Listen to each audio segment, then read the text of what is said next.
हे main gate आहे जितां 50 रुपयो टिकट वठी वेंदी आहे। बाक़ी ॿियो ख़ैरु आहे हीउ परियों रस्तो आहे अचण जो बि त वञण जो बि।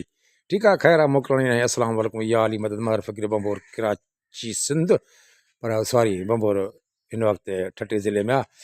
अॼु ख़मीस 15/1/2026। ख़ुदा हाफ़िज़।